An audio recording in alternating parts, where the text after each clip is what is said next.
Hello दोस्तों, books और हम आपका बहुत स्वागत करता है। आज की बुक है the gifts of imperfection by Brene Brown, जो हमें अपनी रिसर्च के द्वारा होल हार्टेड लिविंग के कॉन्सेप्ट से रूबरू कराएगी। तो ये होल हार्टेड लिविंग है क्या? इसका अर्थ है अपने जीवन में अपने इम्परफेक्शंस जैसे डर, कमियों के साथ जीना, खुद से कहना कि इन सब इम्परफेक्शंस के बावजूद मैं बहादुर हूँ, प्यार और सक्सेस के लायक हूँ। आगे बढ़ने से पहले दोस्तों, प्लीज हमारे चैनल को सब्सक्राइब करना ना भूलें। होल हार्टेड लिविंग में हम डेली लाइफ में 3 चीजें प्रैक्टिस करते हैं। The 3 C's of whole hearted living are courage, compassion and connection. Courage practice करने से आप रोज नए चैलेंजेस लेने से डरते नहीं हैं, अपने पास से घबराते नहीं हैं और जरूरत पड़ने पर हेल्प भी मांगते हैं। कंपैशन प्रैक्टिस होता है जब आप अपने आसपास के लोग और अपनी ओर संवेदना दिखाते हैं। कनेक्शन तब प्रैक्टिस होता है जब आप लोगों को बस सुनकर नहीं बल्कि समझकर एक इंसानी लेवल पर उनके साथ जुड़ने के लिए कोशिश करते हैं। इन तीनों चीजों को बस समझना नहीं बल्कि प्रैक्टिस करना बहुत जरूरी है। लेखिका ने अपनी रिसर्च में हजारों अलग अलग एज ग्रुप के लोगों की लाइफ स्टोरी सुनी, उनका ह्यूमन बिहेवियर ऑब्जर्व किया। स्टोरीज में इम्परफेक्शन, शेम जैसे इमोशंस, वीकनेस, जॉय, हैप्पीनेस और ग्रेटिट्यूड जैसी चीजों पर बात की गई। इन्हें सुनकर लेखिका ने होल हार्टेड लिविंग के इस कॉन्सेप्ट को इजाद किया है। इस रिसर्च के एक पहलू में उन्होंने शेम और फियर यानी शर्म और डर पर खास गौर किया है।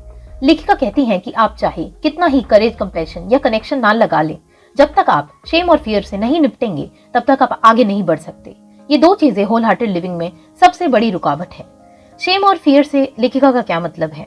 क्या आपके दिमाग में कभी ऐसा कोई डायलॉग चलता है, मैं वर्दी नहीं क्योंकि मैं इतना टैलेंटेड नहीं, अरे मैं तो रिच नहीं, मैं तो इस तरह दिखती नहीं हूँ, लोगों को मेरे इस बिलीफ का पता चलना नहीं चाहिए, नहीं तो वे समझेंगे कि मैं उनके जैसी नहीं। शेम वो भाव है जो हमें छोटा, फ्लॉड, वीक जैसा महसूस कराता है। Shame resilience. तो आखिर इस शेम से निपटना कैसे है? 3 चीजें समझिए। हम सबको शेम महसूस होता है, ये एक नॉर्मल ह्यूमन इमोशन है। दूसरा, हम सब शेम जैसे मुद्दों पर बात करने से टकराते हैं।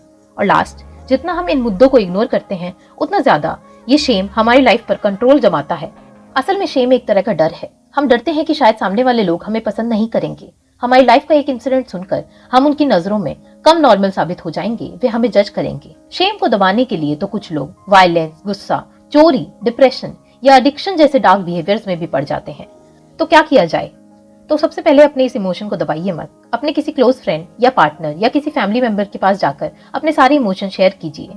यह बहुत जरूरी है कि आप किसी ऐसे इंसान के पास जाएं जिस पर आप पूरी तरह से ट्रस्ट करते हो। यहाँ आपको अपने दोस्त को रीच आउट करने में थोड़ी करेज जरूर लगेगी, क्योंकि आप अपनी किसी कमी को दिखा रहे हैं। पर जब आपका दोस्त आपसे कंपैशन से बात करेगा, आपको काफी बेहतर फील होगा। वो आपको यह एहसास कराएगा कि ये थॉट्स सब लोग महसूस करते हैं। क्या पता आपका दोस्त आपको अपना ही ऐसा कोई सिमिलर एक्सपीरियंस सुना दे जिसको सुनकर आपको बेहतर महसूस हो। इस बातचीत से आपका आपके दोस्त के साथ एक स्ट्रॉन्ग कनेक्शन बनेगा। इस तरह हमने शेम जैसे गहरे भाव से निपटने के लिए होल हार्टेड लिविंग के 3 C's मतलब करेज, कंपैशन, कनेक्शन का इस्तेमाल किया। इस तरह जीने के लिए अब हमें और क्या करना पड़ेगा? सबसे पहला, कल्टिवेटिंग सेल्फ कंपैशन, परफेक्शनिज्म को छोड़ना। ऑथर कहती है कि कई बार लोग उनके पास आकर पूछते हैं कि परफेक्शनिज्म के बारे में कुछ बताइए। ऑथर उन्हें बताती है कि परफेक्शनिज्म यानी परफेक्ट लाइफ जीना, परफेक्ट दिखना, परफेक्ट पार्टनर होना, मैं परफेक्ट पेरेंट हूँ या नहीं, ये सब थॉट्स शेम और डर से ही जन्म लेते हैं। परफेक्शनिज्म इस बिलीफ से आता है कि मैं अगर इस मामले में परफेक्ट नहीं तो लोग मुझे जज करेंगे, या क्या पता मैं खुद को जज या ब्लेम ना करने लगूं। इस तरह काफी लोग लाइफ पैरालिसिस जैसी स्थिति में भी पड़ जाते हैं। दुनिया क्या सोचेगी, क्या कहेगी, इन सब ख्यालों में फंसकर वह कुछ भी नहीं कर पाते।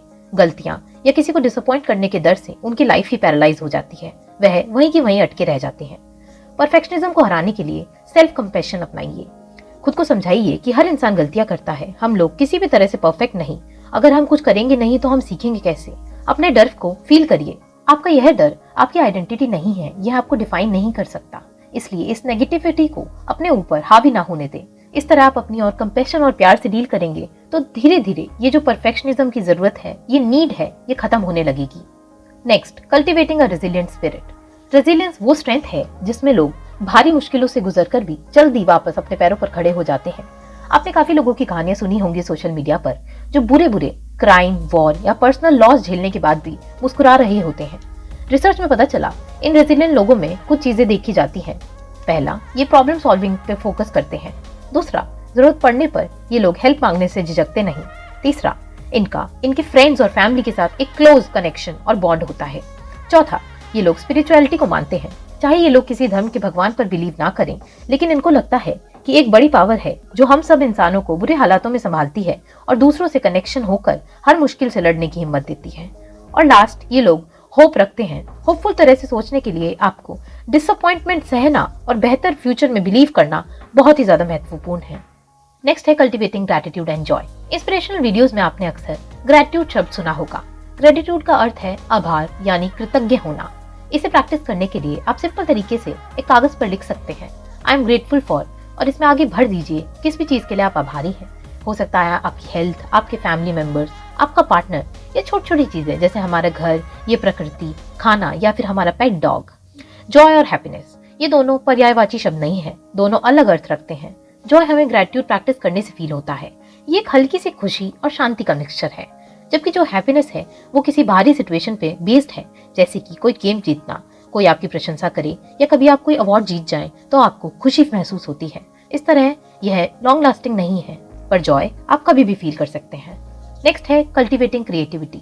लेखिका अपने बचपन का उदाहरण देती हैं। जब वह 9 साल की थी तो वह अपने परिवार के साथ एक छोटे से घर में रहती थी, जहाँ उनकी माँ के साथ वह दीवारों पर अलग अलग कलाकृतियां पेंट करती, किचन में नए नए खाने की रेसिपी एक्सपेरिमेंट करती और उनकी माँ उनके लिए मैचिंग कपड़े सिलती।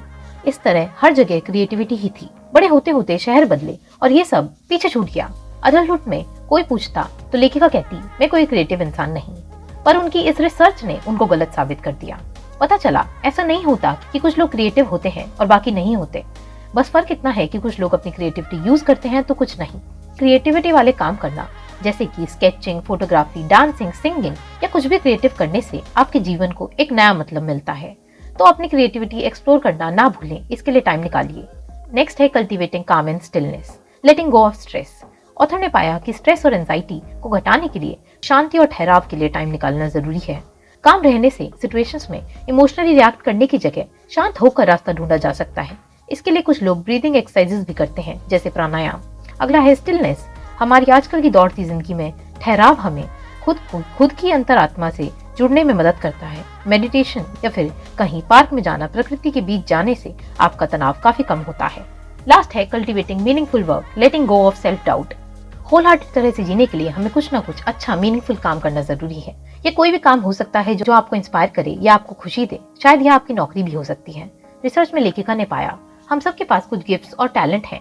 जब हम अपने गिफ्ट्स और टैलेंट्स को नजरअंदाज करते हैं और उनसे जुड़ा जीवन नहीं काटते तो हम इमोशनली लेवल पर काफी तकलीफ महसूस करते हैं। यह शारीरिक लेवल पर भी नुकसानदायक है।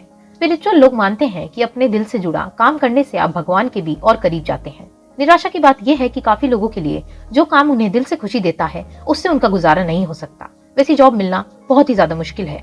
ऐसे में आप क्या करें? आप सिंपल तरीके से अपने खाली समय में अपना दूसरा काम शुरू करें, चाहे उससे शुरू में आपको कोई इनकम ना आए। जैसे कि कुछ लोग आजकल अपनी नौकरी के साथ कोई छोटा मोटा ऑनलाइन बिजनेस स्टार्ट कर रहे हैं। ऐसी अपॉर्चुनिटी है पर ढूंढने पर मिलती है। इस तरह के काम को करने में सबसे बड़ी मुश्किल आती है सेल्फ डाउट। आपको लग सकता है कि बाकी लोग टैलेंटेड हैं, मैं नहीं, या हाँ मैं इस काम में अच्छा जरूर हूँ पर ये कोई रियल टैलेंट थोड़ी है। इस तरह सेल्फ डाउट आपको अपने काम से दूर रखेगा। आप कभी उस रास्ते पर जा ही नहीं पाएंगे। कोई प्रैक्टिस ना मिलने पर आपके सारे टैलेंट्स यूजलेस हो जाएंगे। तो ऐसे में आपको इस सेल्फ डाउट से लड़ना होगा, अपने कंफर्ट जोन से बाहर निकलना होगा। अपने दिल से सोचिए और निकल पड़िए। क्या पता आप किसी दिन अपनी किसी हॉबी में ही करियर क्यों ना बना लें। तो निष्कर्ष में हमने इस वीडियो में देखा होल हार्टेड लिविंग के लिए आपको 3 C's यानी करेज, कंपैशन और कनेक्शन चाहिए। अगला, इस प्रोसेस में सबसे बड़ी रुकावट है आपका शर्म और डर। सेल्फ कंपैशन, परफेक्शन छोड़ के खुद को कंपैशन के साथ आगे बढ़ाइए। रेजिलिएंट स्पिरिट, रेजिलिएंट लोगों से सीखिए। ग्रेटिट्यूड और जॉय के लिए अपने जीवन में समय निकालिए। क्रिएटिविटी आपके जीवन को एक नया मतलब देगी। काम और स्टिलनेस को कल्टीवेट करने से आपका स्ट्रेस कम होगा। और अंत में मीनिंगफुल वर्क, ऐसा कुछ काम कीजिए जो आपको दिल से इंस्पायर करे, खुशी दे। थैंक यू दोस्तों, यहाँ हमारा आज का वीडियो खत्म होता है।